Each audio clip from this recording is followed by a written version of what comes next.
Today in this video we will learn about I am unable to change my email ID in Redserverhost client area. How do I do that?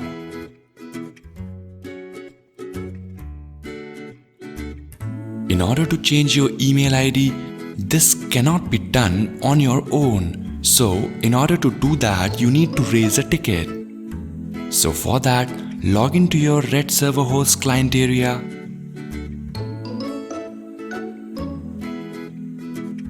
And then click on Open Ticket section.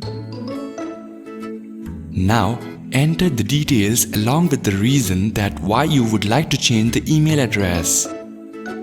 And further click on Submit button.